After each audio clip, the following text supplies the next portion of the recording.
Hey y'all, what's up? Welcome back to another video. For those of you who are new, this may be your first time coming across my channel, watching one of my videos, which means you're probably not yet subscribed. For those of you who are already subscribed, already my people, and just returning for another video, welcome on back. Honestly, I was just in the kitchen fixing me a little snack. So I'm going to continue fixing my snack because the boy is hungry, okay? If you watched my little grocery haul video I did, then you'll remember that I just bought some packs of noodles to eat while I am in the heezy. So that's what I am preparing on this fine day. I'm gonna go ahead and drain my water, but that's not even what we're here to talk about today. Well, let me just say this, like, that's not what this is gonna be, but like, I don't wanna make my channel all about, you know, quarantine this and social distancing this. Like, it's, girl, we're all experiencing it, we're all going through it, and it's happening. So there's no reason to make it more of a thing than it really is. You know, let's just act normal. Let's just act like we're all on an extended vacation where we have a little bit extra time to watch TylorWithAnO videos. That's it, that's all. I was just thinking about, you know, because I know a lot of times we talk about like TV and movie recommendations and everything. And so I was just saying, like, you know, it's been a little while since we've talked and things, and I have been catching up on some Netflix and Hulu and things of that nature. So I just wanted to update you on, you know, ooh, my mom would kill me for using this fork in this pot to stir this.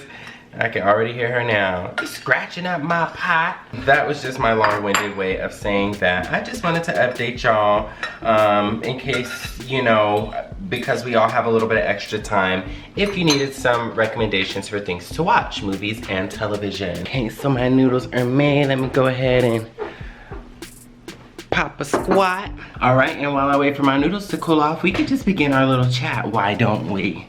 So, what have I been watching lately that I would recommend? So, let's start with movies. Most recently, a movie that I watched that was really good. And this is actually one of my all-time favorite movies. And it is Memoirs of a Geisha.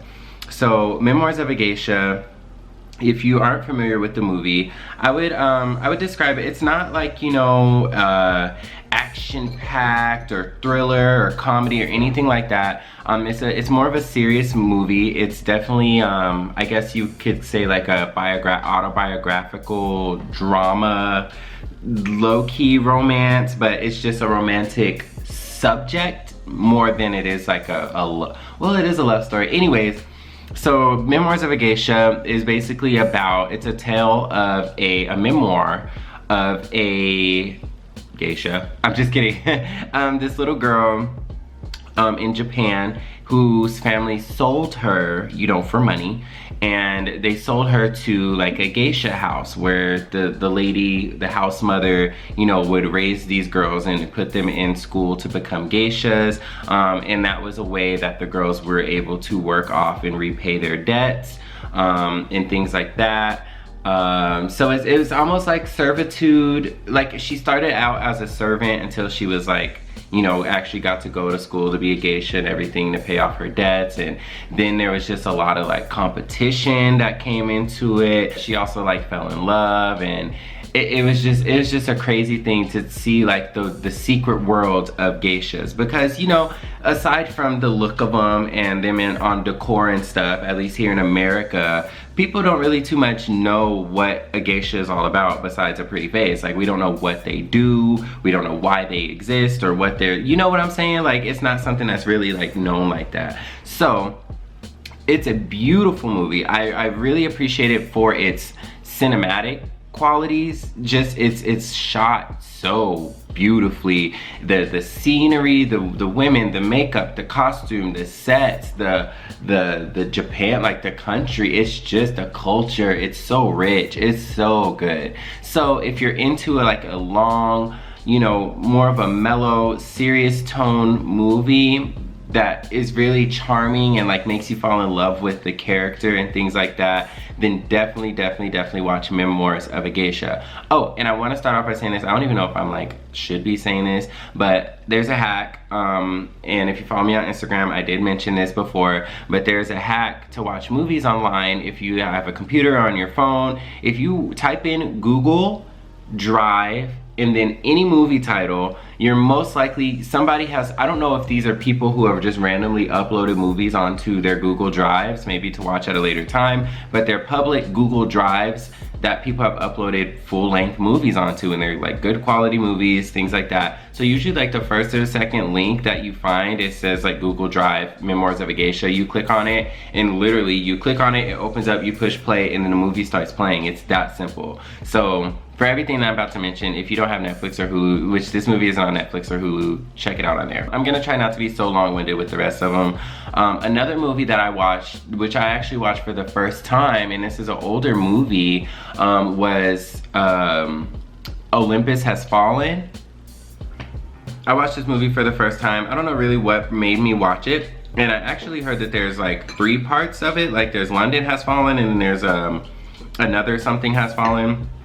But basically this is for the action people who like action. So basically Olympus Has Fallen is a movie about a terrorist attack on the White House, essentially, and it's just so thought out, so well done, so well executed. These people thought of everything. They went in 100,000%. Like they didn't leave anything out. They had the ammunition, they had the manpower, they thought of all of the, listen, these, like, I don't want to sound, you know, anti-American or whatever, but they showed us, okay? That is how you take over the White House, okay? But it was crazy, and the way that they just killed these people so ruthlessly, they did not give a damn. They had one eye on the prize, okay? So if you're into like action and like suspense, like it really, like I was on the edge of my seat that whole movie. Like that was a good movie, and it was done so well. So Olympus Has Fallen, that I believe is on Netflix if I'm not mistaken. If not, once again, Google Drive, Olympus Has Fallen, I'm sure you can find it. I think the last thing I mentioned for movies, Black Panther. Now I'm pretty sure a majority of my people have seen the Black Panther. If you have not seen the Black Panther, I'm giving you permission to pause this video, go on Netflix, I think it's on Netflix, and watch Black Panther. Beautiful movie. Like when people say like, oh, representation matters, this is the embodiment of representation matters, especially for somebody who loves superhero movies and things like that, and is just so used to your typical, y'all, you know, I don't even have to really say too much on this, but especially reading like the backstory about how the movie was created and the, you know, the costume designer. Oh, there's a movie, or not a movie, a series on Netflix. Oh, I don't know what it's called. Each episode is like a different industry, and it follows the top whoever or somebody, excuse me, the really like the expert in their field of whatever creative industry they're in. So the reason I bring this up is because they did one on costume design. The episode was on costume design, and they followed the career, and it was like a, not a documentary, but just like a episode about the person who designed the costumes for many movies like School Days and all these historic, legendary black movies. She was a black woman, but she did Black Panther, and going into like the research that she put into like all of the different like tribes and dialects and cultures and traditions throughout Africa to all embody them into like the Wakandan people, and how each costume was like hand designed for all of the like the Dora Milaje,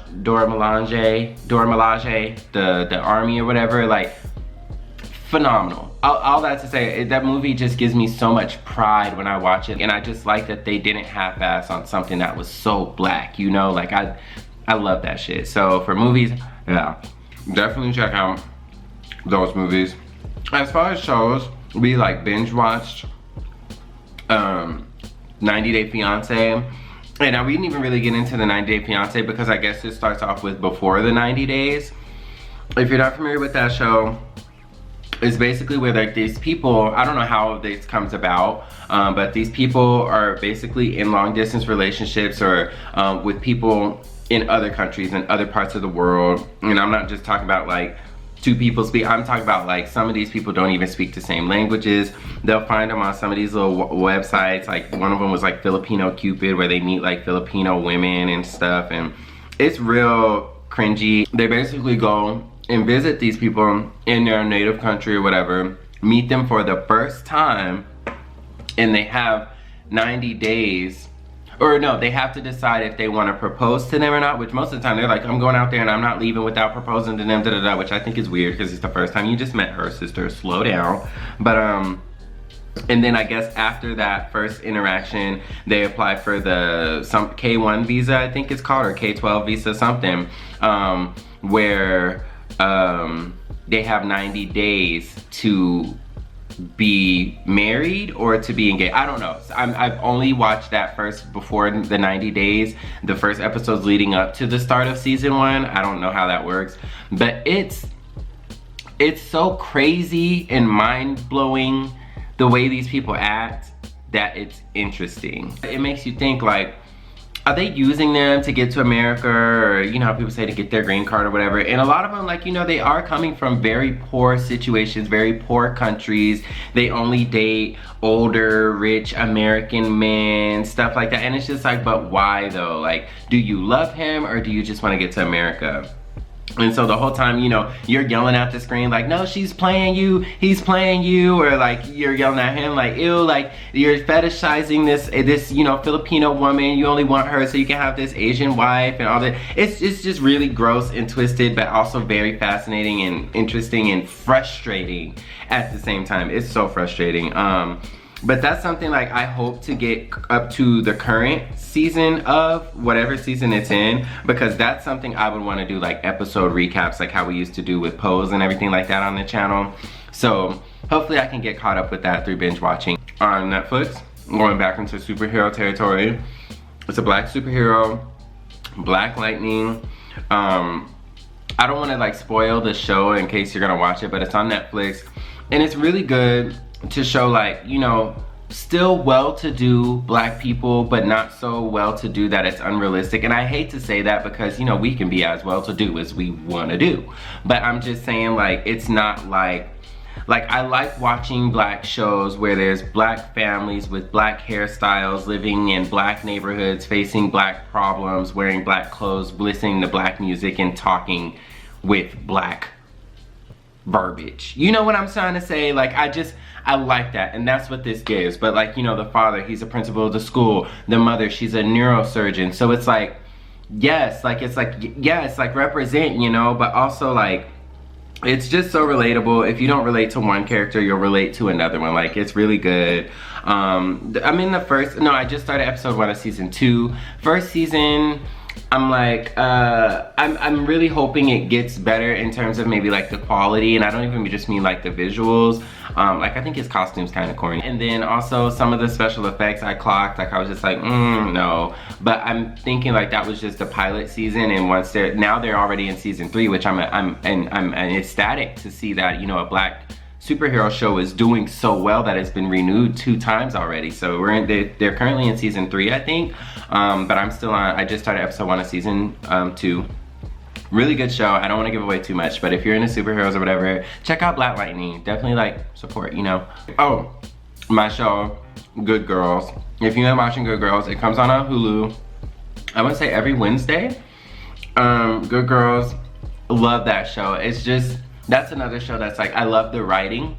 Whoever wrote this show did a really good job of like setting up the story and characters, and I love a show where each character really commits to their character, and it's just become so believable, down to their mannerisms, the way they respond to things, their humor, their lines. Everything is just like, you know, when they say something, it's just like, that's such a blank thing to say. Another good example of this would be The Office. If you have not watched The Office, please watch The Office. At least give it a chance. And I would say don't even start at episode 1 of season 1. Go ahead and skip to like season 3 and just start somewhere in the middle and watch an episode. It's hilarious. It's so freaking funny. And that is the ultimate display of like character commitment. These people are so good that like, it's one of those things you watch them in this show and you can never ever see them playing anyone else, because their physical, their whole, who they are in real life, like their bodies matches the characters that they're written to be so well that it's just hard to even think that they could be anyone else. Steve Carell is like one of the main characters, and that's a perfect example. If I see him in any other movie, he's still gonna be Michael Scott from The Office. Like, it's weird to see him not being Michael Scott, you know what I'm saying? But yeah, I don't want this video to get too long. I just wanted to pop in and to make a little video about, you know, what you guys may want to watch, what you may want to check out, what I've been watching since we have a little bit of extra time and we're on a little bit of a extended vacation here. Once again, going forward, I don't really plan to keep bringing up this whole topic of quarantine and Corona and all this other stuff. Like, everyone's doing it. People are trying to capitalize off of it. That's fine, get your money. When we're in our house all day, bored out of our mind, the last thing we want to do is be reminded that we're in our house bored out of our mind. You know what I'm saying? But anyways, yeah, I just wanted to pop in, let you know what to watch. Drop down in the comments if you watch anything that I have mentioned, or if you have any good recommendations. But yeah, also give this video a thumbs up if you enjoyed it. Comment down below on anything else that you would like to see here on this channel, anything else you want me to talk about, and I will catch you guys on my next video. Peace!